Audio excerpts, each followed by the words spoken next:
Last weekend, something inside me finally broke, and I don't think there's any going back. It all started with what was supposed to be a simple family barbecue, burgers, beer, and the usual backyard chaos. My dad and stepmother had invited everyone over, cousins, uncles, neighbors, even a few of my stepmom's co-workers, so there were about 30 people spread out across the yard. Kids running around, someone manning the grill, music playing low from a Bluetooth speaker. I hadn't planned on staying long, but I showed up because I always do. Out of obligation, out of habit, maybe even out of some small, stupid hope that things might actually go smoothly for once. I had barely been there for 15 minutes when my stepmother, Connie, decided to make me the main event. It started with a toast. She stood near the picnic table, plastic wine cup in hand, and tapped it dramatically with her fork. People quieted down, thinking maybe she was about to thank everyone for coming, or say something sentimental. I wasn't even really paying attention until I heard her say my name. "Let's raise a glass to our resident freeloader, Travis," she said, voice sugary sweet but loud enough to silence the rest of the chatter. Some people chuckled, probably assuming she was joking. I felt a knot start to form in my stomach. She kept going. 5 years living under our roof without paying a dime in rent. Not a cent. And yet somehow he always has money for video games and takeout. Isn't that something? The laughter came harder this time. I looked around and saw people grinning, some avoiding eye contact. My heart was hammering in my chest, and I could feel the heat crawling up my neck. I opened my mouth to say something, to maybe laugh it off or tell her to cut it out, but she wasn't done.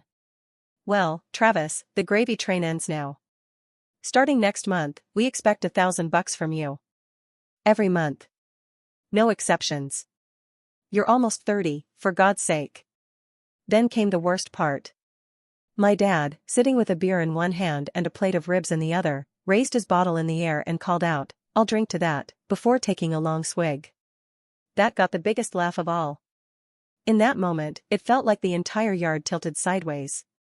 My skin was prickling, and everything around me sounded muffled, like I was underwater. I felt exposed in a way I can't even describe, like someone had ripped the clothes off my body in front of a crowd.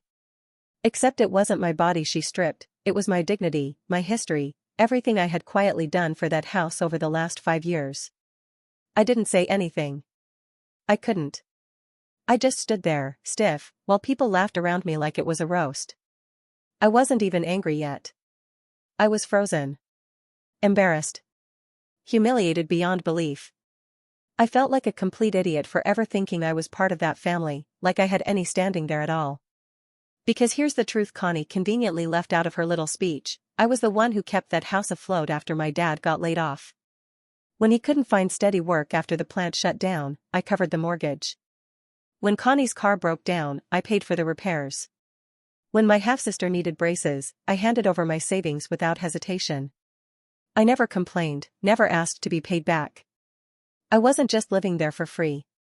I was carrying them. Quietly. Steadily. Without expecting praise. I thought that was what family did. And they knew. They both knew. My dad would come to me, hat in hand, asking if I could cover just this month's bill, and I always said yes. I had a decent job doing remote IT work. It paid enough to keep the lights on and food in the fridge. But I never lived extravagantly. I didn't go on vacations. I didn't upgrade my car. I saved, I worked, and I gave. And apparently, that counted for nothing. What hurts even more is that my dad, my own father, went along with it. No hesitation. No pulling Connie aside to say she'd gone too far. No stepping in to defend me. He lifted his beer and made me the punchline. After everything. I left without a word. Walked straight through the backyard, past the grill, through the gate, and didn't look back. I could still hear people laughing as I got into my car. My hands were shaking on the steering wheel, and I sat there for a good 10 minutes before I could trust myself to drive. When I got home, my real home, the apartment I had just started leasing 2 weeks earlier, which they didn't even know about, I sat on the floor and just stared at the wall. Not crying. Not yelling. Just numb. I had been planning to surprise them with the news that I was moving out at the end of the month. Thought maybe it would be a proud moment, like hey, I'm finally getting my own place again. But now, all I could think about was how little any of it meant to them. That barbecue was the final straw. After years of swallowing my pride, of playing peacemaker, of helping out even when it stretched me thin, they turned around and painted me as a burden. A leech. In front of 30 people. I haven't answered any of their texts since. I'm sure they're pretending it was just a joke that went too far, that I'm being sensitive, that I should get over it. But I won't. Not this time. That door is closed, and I'm not the one who shut it, they did. I'm just finally walking away from it. What made the barbecue sting so much worse was that it erased 5 years of reality with one stupid joke. For half a decade, I wasn't just someone crashing on a couch or hiding in a childhood bedroom. I was the reason that house didn't fall apart. Every single month, without fail, I paid the mortgage when my dad couldn't. I covered the utilities, the water, the electricity, the internet they all used non-stop. I bought the groceries, filled the fridge, paid for takeout nights and birthday dinners. When bills showed up in the mail, they came to me, not the other way around. It started gradually, almost innocently. My dad lost his job, and I offered to help for a little while. That little while turned into months, then years. Connie never worked consistently, always hopping between part-time gigs or taking a break because she was stressed. Somehow, her stress always outweighed mine. I was working full-time, sometimes more than full-time, juggling deadlines and late-night calls, but I was still expected to be available whenever they needed something. And they needed something constantly. What really drains me when I think about it is how invisible it all was. I paid my stepsister's tuition when one wanted to switch majors halfway through college and the other decided a private program was a better fit. I didn't argue. I didn't demand receipts. I just transferred the money. Tens of thousands of dollars, gone with a few clicks. I told myself it was an investment in family, that someday they'd remember who helped them when things were hard. That someday never came. By the time I finally added it all up, the number made me feel sick. Over $200,000.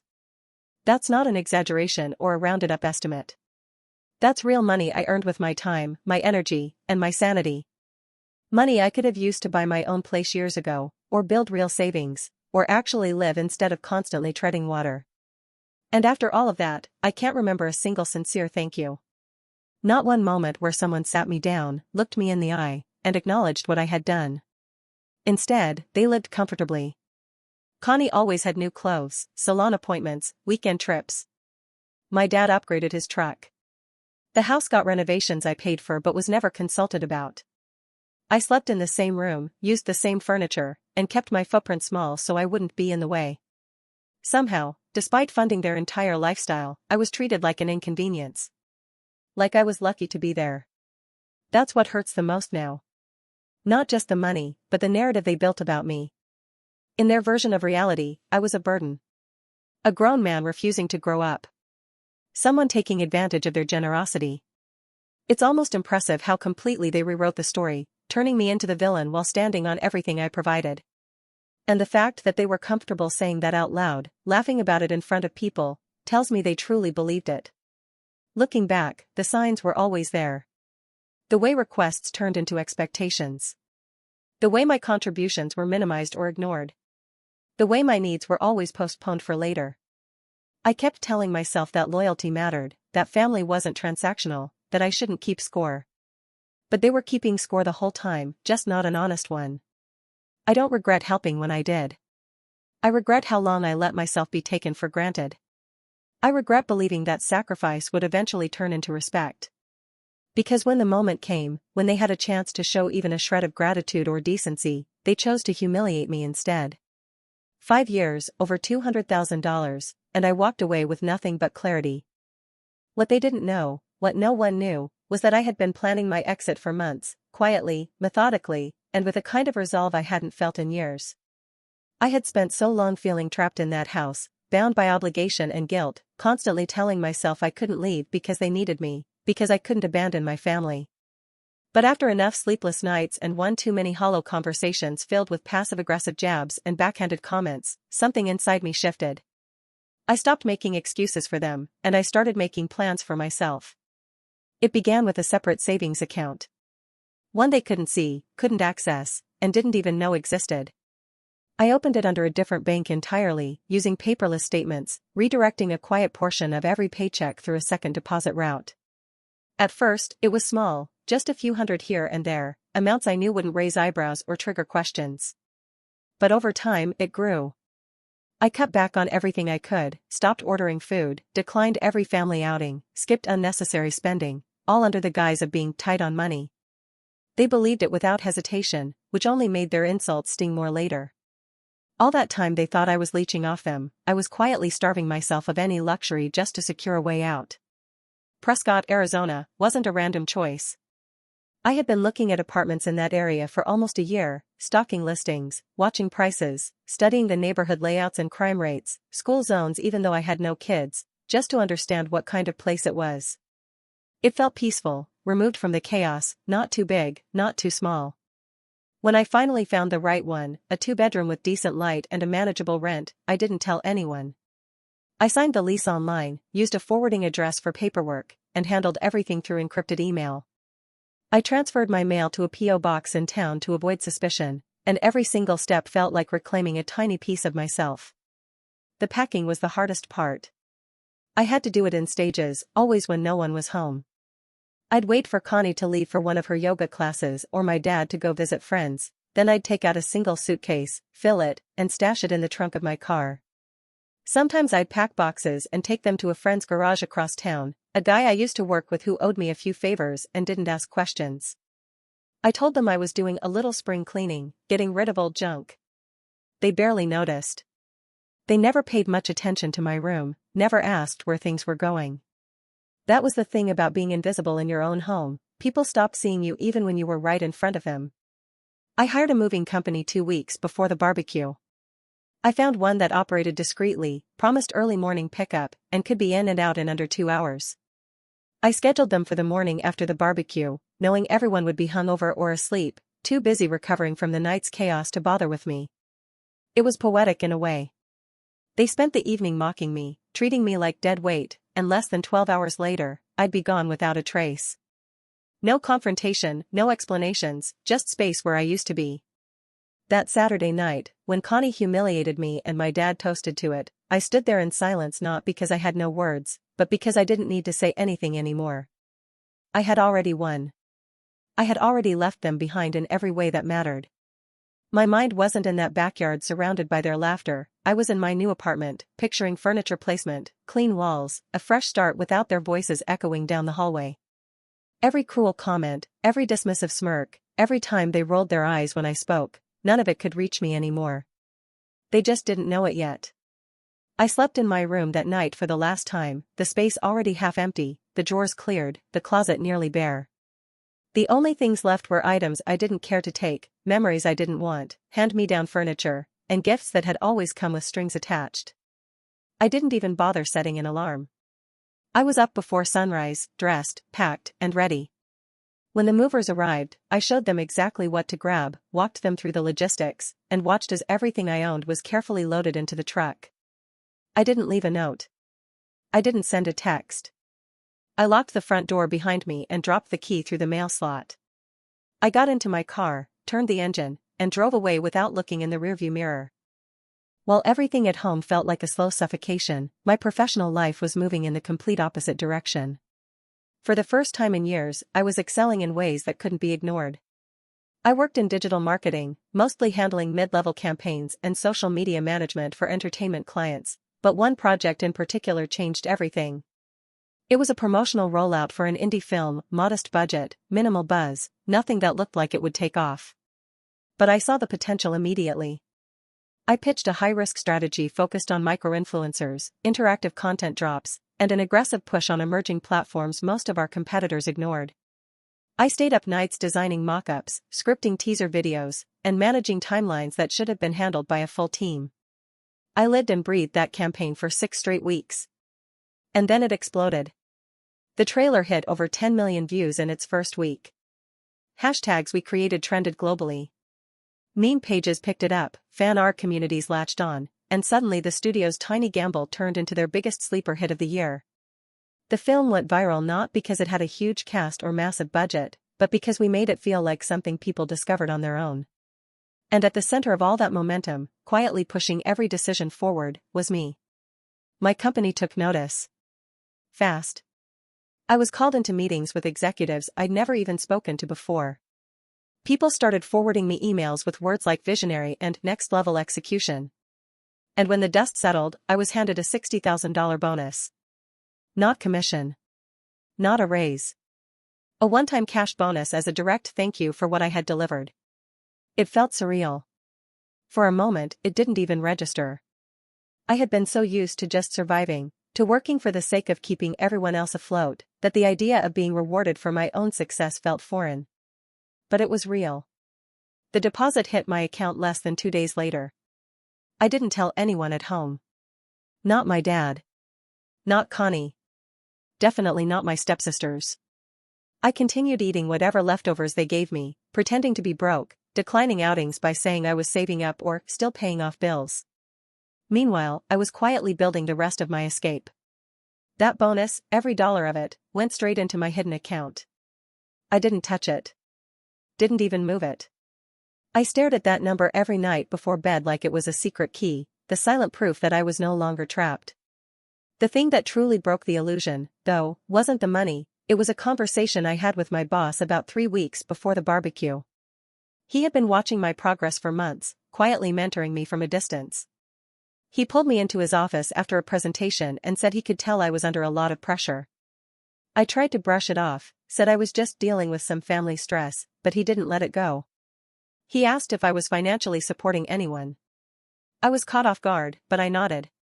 He kept his voice calm, measured, but what he said next hit harder than anything I'd ever admitted to myself. He said, "You know what you're describing, right? That's financial abuse. They're using your income to maintain their lifestyle, while making you feel like you owe them more. That's not support.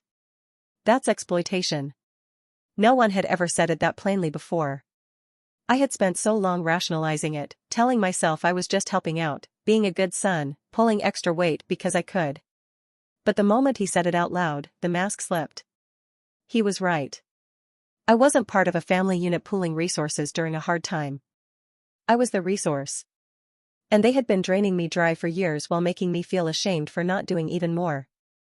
That moment was a turning point. I started walking differently after that, holding my head up higher at work, taking myself more seriously. I finally saw the divide between the version of me that existed at home, the doormat, the wallet, the invisible man, and the version of me that was emerging professionally, respected, trusted, recognized. That contrast sharpened everything. It made my decision to leave feel not just justified, but overdue.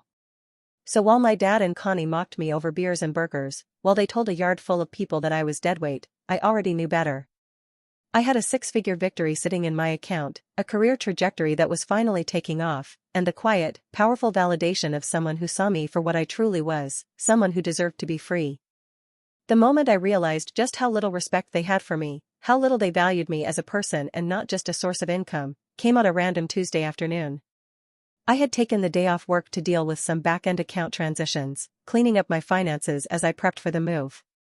While reviewing old records, I noticed something off in one of the joint accounts that I had stupidly allowed my stepmother access to a few years back when things felt more stable and I thought helping out meant trusting each other with open communication. At the time, it seemed easier to centralize a few recurring payments, utilities, car insurance, the occasional grocery run, but I had stopped using that account myself and just kept a little buffer in it to cover any shared expenses. It was supposed to be a simple setup. Controlled. Low risk. But what I saw made my blood run cold. The balance was lower than it should have been, significantly lower. I pulled the statement and started scrolling. That's when I saw it. A string of transfers labeled with names I didn't recognize at first, speculative trading platforms, micro-investment apps, crypto exchanges. I kept going, and the pattern was obvious. Over the course of 6 months, Connie had been draining the account in chunks, $500 here, $1,200 there, $3,800 in one go, all invested into what I quickly realized were volatile markets, full of startups that tanked, meme coins that collapsed, and biotech stocks that had nosedived weeks after she bought in. I sat there, stunned, calculating the total in my head as I scanned transaction after transaction. The number stopped just over $20,000. $20,000 I had earned, deposited, and left in place out of trust, gone. No discussion. No warning. No apology. When she came home later that afternoon, I didn't wait. I met her in the kitchen and asked her, flat out, why there were tens of thousands of dollars missing from our shared account and what she had been doing with it. She barely blinked. She didn't even try to lie. She said, in the most casual, dismissive tone I'd ever heard, I was investing it. It was just sitting there, so I figured, why not try to grow it a little? It was for the family. For the family.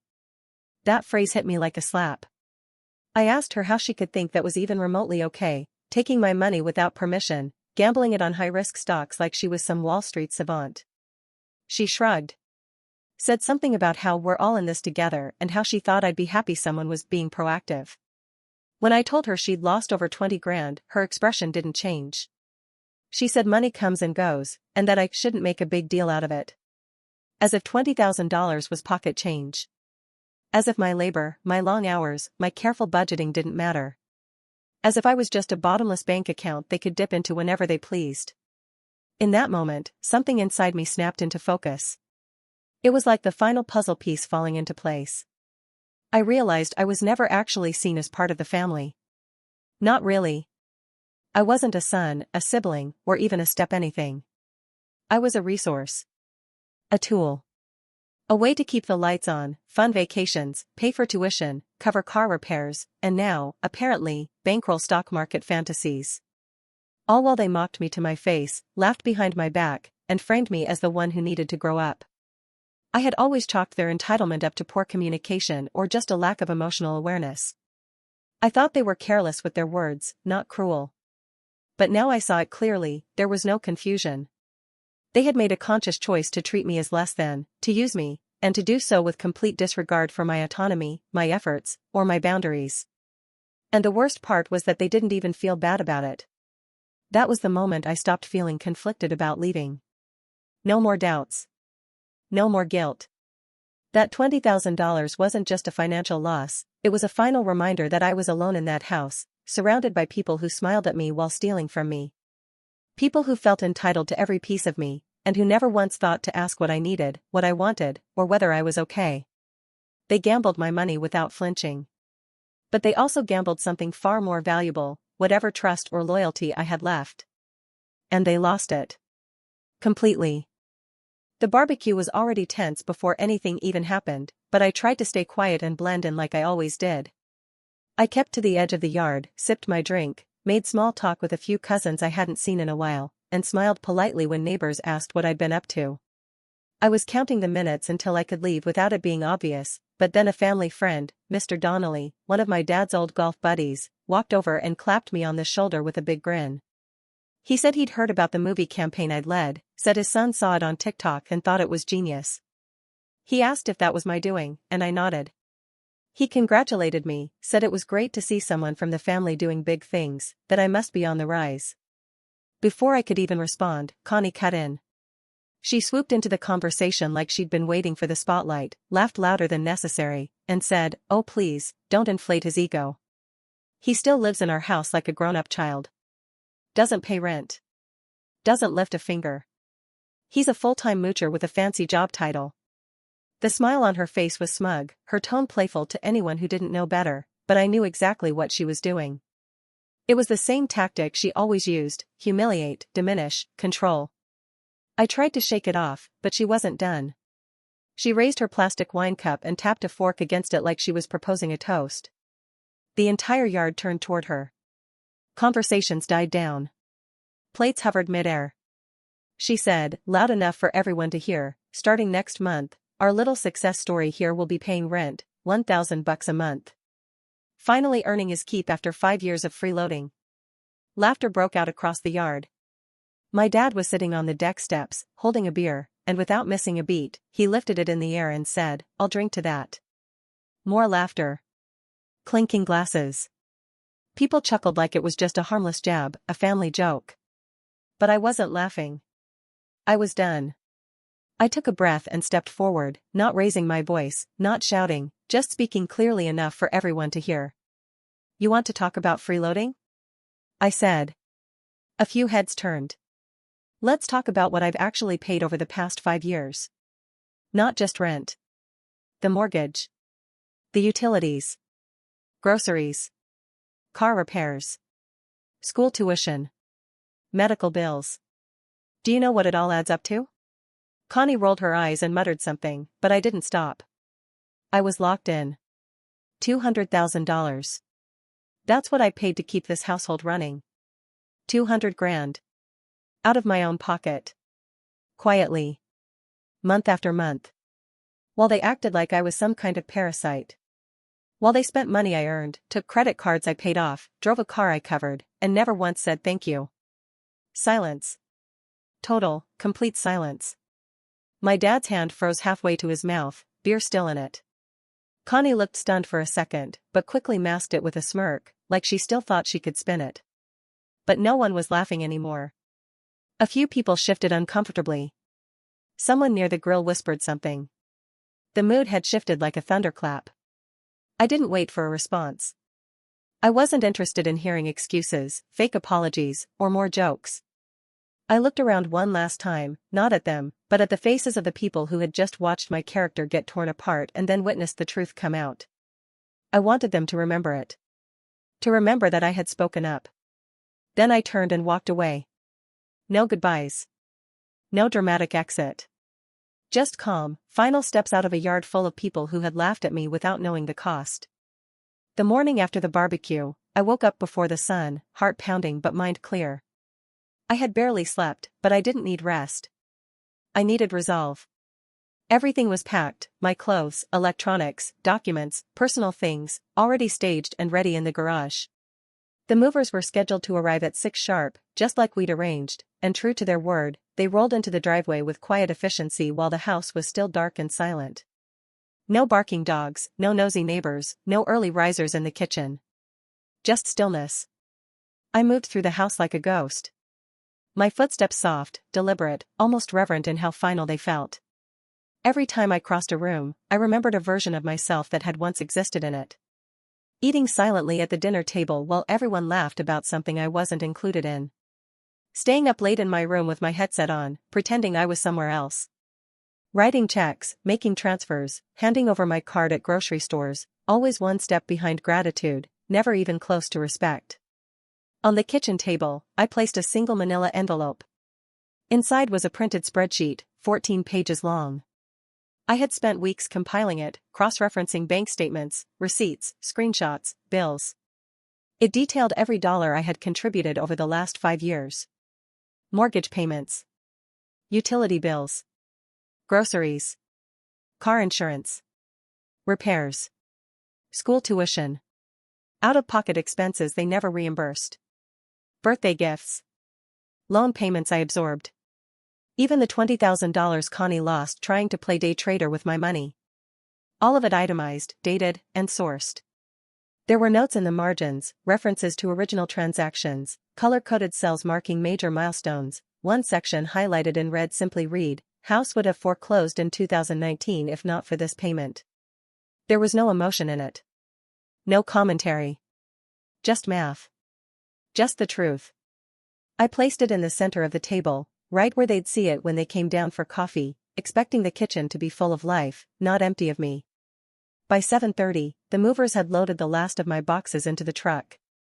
I did one final sweep of my old room, now stripped bare except for a chair I didn't want and a cracked lamp I never used. I stood there for a second, not out of sentimentality, but to let myself feel the weight of the finality. Then I locked the front door behind me, got in my car, and drove away without once looking in the rearview mirror. An hour later, I was standing in the living room of my new apartment. It wasn't fancy, but it was mine. The walls were bare, the floor echoed when I walked, and my boxes were still stacked in neat columns along the perimeter. I had no furniture yet. No art. No familiar smells. But the silence felt different. It wasn't heavy or hostile. It was clean. I plugged in my phone, scrolled through the contacts, and called the house one last time. My dad picked up. His voice was groggy, confused. He asked where I was, said they woke up and I was just gone, that I could have said something. I let the pause hang there for a second, then said, calm and steady, "Let's see how you live without this useless thing." Then I hung up. No explanation. No closure. Just the echo of their own words ringing back through the line. Within 24 hours of disappearing, the calls started. First, it was my dad, one voicemail, then two, then five. Each one sounding more frantic than the last. At first, he tried to keep his tone calm, pretending like none of the previous night had happened. He asked me to call back, said he just wanted to talk, asked if I was okay. By voicemail 7, the calm was gone. He was begging me to come home, asking where I went, saying they woke up to a nightmare. That phrase almost made me laugh. They hadn't woken up to a nightmare, they'd woken up to reality. A version of it where I wasn't there to clean up the mess. Then came Connie. Her messages didn't ask where I was. They didn't ask if I was safe or okay. She launched straight into accusations. The first voicemail from her was loud enough that my phone vibrated across the table when it played. She accused me of betrayal, screamed about how I had embarrassed her in front of her friends, accused me of being selfish, ungrateful, manipulative. She said I'd left them in a bind, as if I had dropped the ball on some business agreement and not simply walked away from 5 years of being used. She tried to guilt me. She tried to intimidate me. She even cried in one message, saying I had abandoned my responsibilities. That word made my jaw clench. Responsibilities. As if I had signed a contract to finance her lifestyle indefinitely. My stepsisters chimed in next. One left a voicemail crying about how she didn't know how she was going to get to class without her car. Apparently, the insurance and gas money had stopped, and no one had explained why. The other sent a long text about how tuition was due and this is really bad timing and that she thought we were close. As if any of them had ever cared to know how I was doing. As if any of them had ever asked how I managed to keep everything running while they coasted through their routines uninterrupted. By the end of the first week, I had 45 missed calls. Voicemails, texts, emails, even messages on LinkedIn and old social media accounts I hadn't touched in years. They were throwing everything they had at the wall to try and get a response. I didn't give them one. I blocked every number, every profile, every attempt to pull me back into their chaos. My silence was the only thing I owed them now, and I guarded it like a fortress. But then they crossed a line. It was Thursday morning when it happened. I had just gotten into the office, coffee still hot in my hand, when my coworker poked her head into my office and said there were some people in the lobby asking to see me. I assumed it was a client or maybe someone from a project team I hadn't met in person. I walked out, and there they were. My dad. Connie. Both standing near the reception desk like they had a right to be there. Connie looked furious, arms crossed, face red with a kind of rage I hadn't seen even at the barbecue. My dad looked exhausted, like he hadn't slept in days. I stopped in my tracks, heart pounding, and for a moment, all I could feel was a wave of secondhand embarrassment. Not for me, for them. For showing up like this. For dragging their drama into the one place where I had finally built something of my own. My boss saw them before I could speak. He walked over, glanced at me, then looked them dead in the eyes and said, "This is a private workplace. You're not welcome here." Connie tried to protest, raising her voice, saying she was just trying to talk to her son, but he cut her off. "He's not obligated to speak to you," he said, calm but firm. "You need to leave before I call security." I looked at my boss and gave him a slight nod. I didn't need to explain. I had already told him the basics a week earlier, when I warned him that someone might show up or try to drag personal issues into the office. He didn't ask for details. He just said, "If they come here, I'll handle it. No one gets to make you unsafe at work." They left reluctantly, muttering under their breath, and I watched them disappear through the front doors without saying a word. I walked back to my desk, heart still racing, but head held high. They had played their final card, and it failed. Whatever panic they were feeling, about money, about control, about the sudden collapse of the life they had built on my back, was now entirely their own. And I was finally free from the responsibility of catching them as they fell. In the weeks that followed, the silence became more than just a boundary, it became a consequence. I didn't respond to their messages, I didn't acknowledge their theatrics, and I didn't offer them a single explanation. I let them sit in it. I watched from a distance as their carefully constructed life, one they had managed to maintain on the foundation of my quiet financial support, began to collapse under the weight of its own entitlement. It didn't happen all at once, but when the unraveling began, it was fast, public, and brutal. Without my income flowing into the house, their financial stability crumbled almost overnight. The mortgage payments I had been covering were no longer magically appearing on time. The utility bills I used to schedule months in advance now stacked up unpaid. Groceries, gas, car insurance, internet, everything that had once felt so effortless under my silent management now became a burden they weren't prepared to carry. And the truth was, they had no backup plan. I had been their backup plan. My dad, who once raised a beer to mock me in front of a crowd, was forced to dip into his retirement savings just to keep the basics running. I know this not because he told me directly, but because word travels fast in a family that suddenly finds itself falling down the social ladder. Mutual friends. Distant relatives. Co-workers from his old job. They all had pieces of the story. He liquidated part of his 401k early, took the penalties, swallowed the loss, just to stay current on the mortgage for another month or two. It didn't last long. Connie, who once prided herself on never having to do anything as lowly as clocking into a shift job, was suddenly working at a retail store in the strip mall 2 towns over. I heard she started part-time at first, telling people she just wanted to stay busy, but it didn't take long before she was taking evening shifts, weekends, and doing inventory at closing. The same woman who used to scoff at minimum wage workers was now one of them, standing behind a counter, forced into the kind of humility life tends to demand when arrogance runs out of other people's money. My stepsisters didn't fare much better. The older one, who had spent the last few years coasting through her second degree without ever holding a job, dropped out mid-semester when the tuition bill hit and no one could cover it. She didn't even try to finish. The younger one, who had just started her sophomore year, was forced to take a job at a fast food drive-thru. She complained online about being thrown to the wolves and posted passive-aggressive quotes about betrayal, but the irony was too rich to even acknowledge. For years, they had floated through life on a cushion I built for them. The second it was gone, so was their ability to float. They even considered selling the house. The house I had kept alive through job loss, illness, and economic downturn. I had paid that mortgage so many times that I knew the lender's number by heart. But now, with no one to bail them out, they started exploring options, real estate listings, second mortgages, desperate offers to family friends. They were out of time and out of money. And the humiliation that followed was theirs alone to carry. I didn't celebrate. I didn't gloat. I didn't send messages saying I told you so. I said nothing. My silence was louder than anything I could have written, more final than any fight.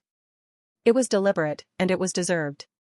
For 5 years, they lived well because of me, and when they had the chance to acknowledge that, they spit in my face. They treated my help like an obligation, my presence like a burden, and my value like a punchline. They called me useless while sitting under the roof I paid for. They laughed while eating food I put on the table. They mocked me with mouths that only stayed fed because I kept showing up. Now, all of that was gone. And I wasn't coming back. My apartment in Prescott isn't the kind of place you see in glossy home decor magazines or viral apartment tour videos. It's small, it's plain, and it came with a few creaky floorboards and scuffed baseboards, but it's mine. After everything I went through, after 5 years of being treated like a utility instead of a human being, this quiet little space has become my sanctuary. It's the first place I've lived in where I don't feel the weight of someone else's expectations pressing in on me from the second I wake up. Here, I don't walk on eggshells. I don't brace myself for requests the moment I leave my room. I don't keep my voice low out of habit.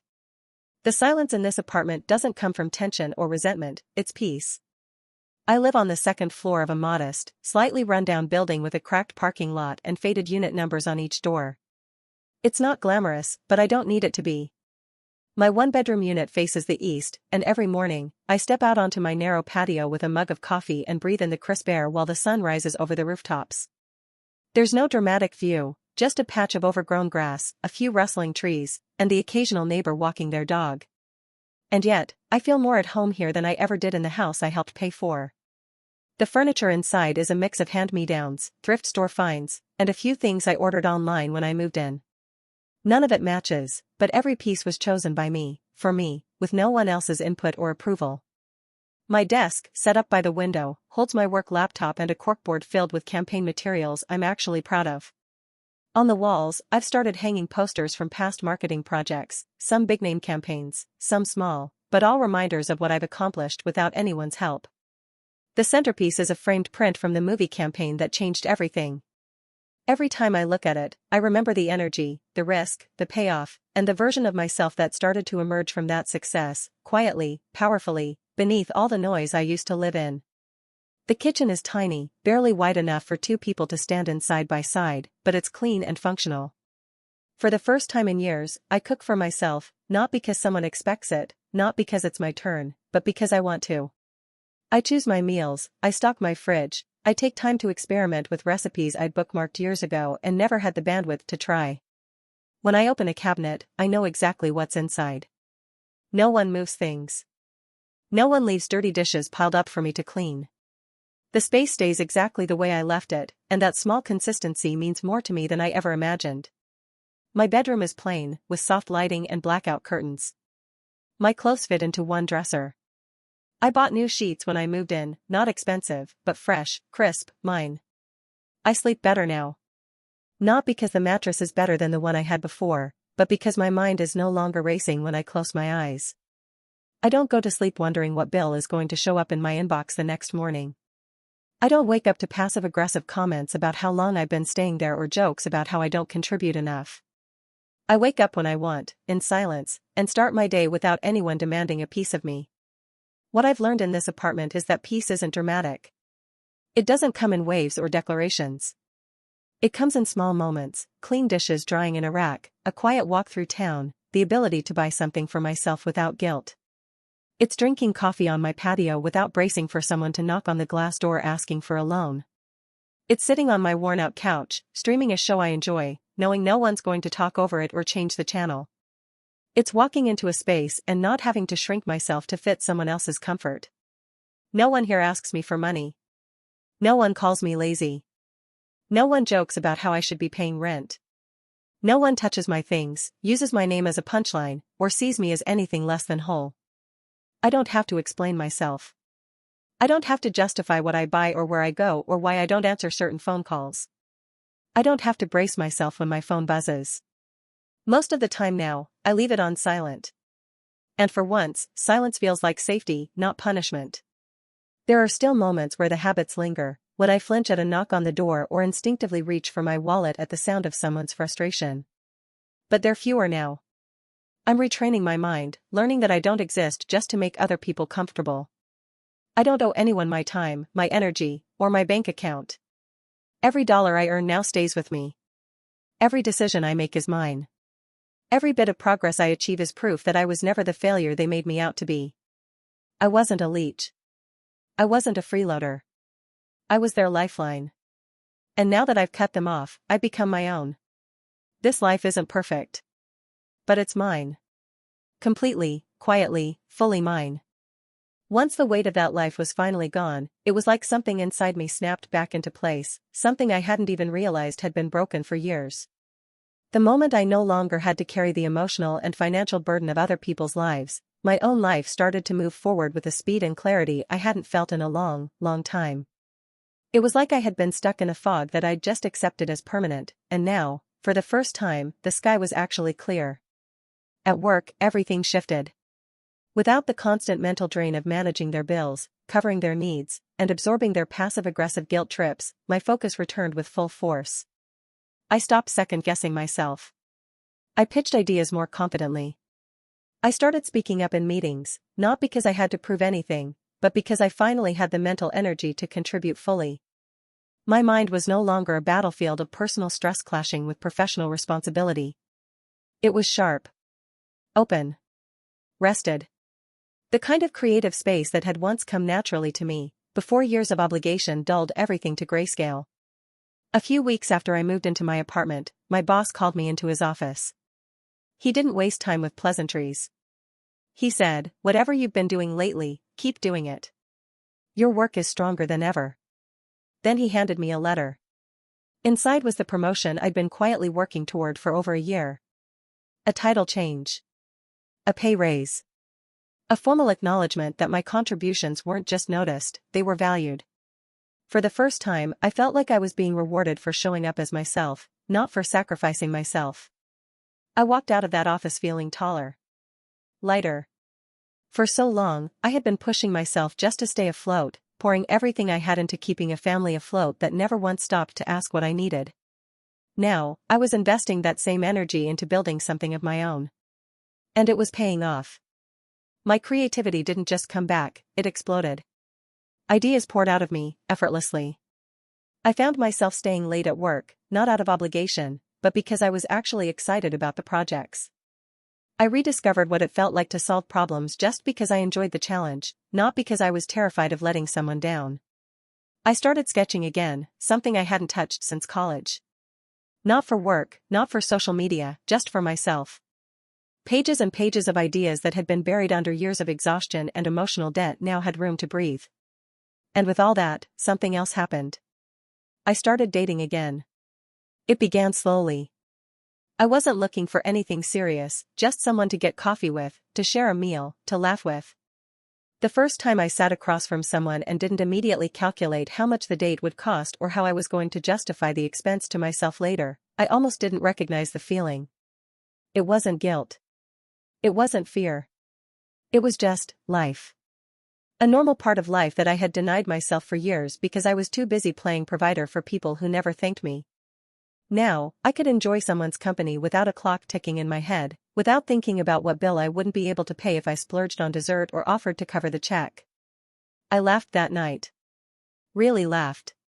Not the stiff, polite kind of laugh I used to give at family gatherings to keep the peace, but the kind that bubbles out of your chest when you forget to guard yourself. I didn't even realize how long it had been since I had laughed like that until I heard the sound of it and felt how foreign it was. And then I realized, this is who I used to be. Before the stress. Before the expectations. Before I was turned into a bank account with a name. These days, I breathe differently. It's subtle, but it's there. When I wake up, I don't run through a mental checklist of who might need something from me, or how much damage control I'll have to do before lunch. I don't flinch when my phone lights up. I don't dread the end of the month, or the middle, or the start. I make plans and keep them. I take time off and actually rest. I spend money on myself without shame. I go to bed knowing that everything in my life, my bills, my space, my peace, is mine to manage, and no one else's to exploit. I didn't realize how much freedom was being stolen from me in small, quiet pieces over the years until it was all gone, and I had it back. It wasn't just about money. It was about time. Attention. Energy. Joy. I finally had room in my life for joy again. Now, when I sit out on my patio with coffee in the morning, I don't carry the heaviness of wondering how I'm going to stretch my paycheck to cover someone else's irresponsibility. I don't dread the inevitable knock on the door, the guilt trip, the request masked as a favor. I just sit. I sip. I breathe. And I smile to myself, knowing I'm finally living a life that belongs to me. If there's one truth I had to learn the hard way, it's that being constantly needed doesn't mean you're genuinely loved, and giving everything you have doesn't guarantee that you'll be valued. I spent years in a home where I was always the solution but never the priority. I was the first person they turned to when something broke, when money ran out, when plans fell apart. And yet, I was the last person they ever thought to thank, support, or protect. My presence was expected, my sacrifices were unnoticed, and my value was reduced to whatever I could contribute financially. That kind of existence slowly strips you down until there's nothing left but exhaustion. If you're in a situation like I was, trapped in a cycle where you're always the helper but never helped, where your boundaries are ignored or mocked, where your love is measured in what you can give but never what you feel, please understand this, that is not love. That is not family. That is not what you owe your life to. I was raised to believe that loyalty meant staying, that family meant sacrifice, and that walking away from people who depended on you was the ultimate betrayal. That belief kept me stuck far longer than I should have been. It kept me silent when I was being disrespected. It kept me generous when I couldn't afford to be. It kept me in a house where I wasn't treated like a son or a brother or a step anything, but like a human wallet. And when I finally reached a breaking point and tried to confront them with the truth, they laughed in my face. They turned my silence into ammunition and my support into a joke. They took everything they could from me, and when I finally said enough, they called me selfish. But I wasn't selfish. I was broken. I was drained. I was tired of waking up every day calculating how much I could afford to give, how much energy I had left to absorb their stress, their mistakes, their irresponsibility. I was tired of pretending that just because we shared a roof, it meant we shared values. I was tired of sacrificing my time, my peace, and my sanity for people who would never do the same for me. So I left. And the silence that followed wasn't empty, it was healing. I blocked their numbers, shut the door on every manipulative voicemail, and refused to play the role of the ungrateful one they tried to cast me as. I stopped justifying my choices. I stopped explaining myself to people who were never listening. And with that silence came something I hadn't felt in years: freedom. Not just from their financial demands, but from the emotional prison they had built around me. I started sleeping through the night again. I started eating without guilt. I started making plans that didn't involve bracing for someone else's meltdown or financial emergency. My mind slowly unclenched. My body stopped bracing. I laughed for the first time in months without it being forced or followed by a price tag. And with that freedom came clarity. I realized that walking away wasn't an act of selfishness, it was an act of self-respect. They had spent years convincing me that leaving would make me heartless. That cutting them off meant I didn't care. But the truth was, I had cared more than any of them ever did. I had carried them for years. Paid their bills. Covered their mistakes. Shielded them from consequences. And the second I stopped doing that, they didn't crumble because they missed me, they crumbled because they missed my money. They missed my silence. They missed the version of me that never said no. That's not love. That's dependency. That's exploitation. And if you're reading this and seeing pieces of your life reflected in mine, I want you to know that you are not alone. And more importantly, you are not wrong for wanting to leave. You are not wrong for being tired. You are not wrong for saying, I can't do this anymore. You are allowed to choose yourself. You are allowed to walk away from people who hurt you, even if they're your family. You are allowed to stop setting yourself on fire to keep others warm. There is no award for martyrdom in dysfunctional families. No trophy for suffering the longest or giving the most. They will not suddenly wake up and see your worth if they've spent years refusing to. They will not become kind, generous, or grateful because you broke yourself in half one more time for them. They will take and take until there's nothing left, and then they will call you selfish for collapsing. It took me a long time to understand that choosing myself didn't mean betraying them. It meant rescuing myself from a life where I was only ever valued for what I could provide. It meant stepping out of the role of the dependable one, the responsible one, the one who always fixes it, and becoming something more, a full human being with needs, limits, dreams, and a future worth protecting. Since leaving, everything in my life has shifted. Not instantly. Not perfectly. But honestly. I've rebuilt myself in a space where no one expects anything from me except to be okay. I've learned to say no. I've learned to rest. I've learned to laugh without fear. I've learned that real love, true, reciprocal, healing love, never comes with a balance sheet. If I could go back and tell my past self one thing, it would be this: you don't have to earn your right to peace. You don't need anyone's permission to leave pain behind. And you are not obligated to stay small just because other people benefit from your silence. So this is my message to anyone still stuck in that cycle. If you are exhausted, if you are carrying more than your share, if you are slowly disappearing under the weight of someone else's comfort, please know you have the right to choose yourself. Not because it's brave. Not because it's radical. But because it's necessary. Because it's the only way to stop surviving and start living. I chose myself. Not out of pride. Not out of anger. But because it was the only way to save what was left of me. And I'm never going back.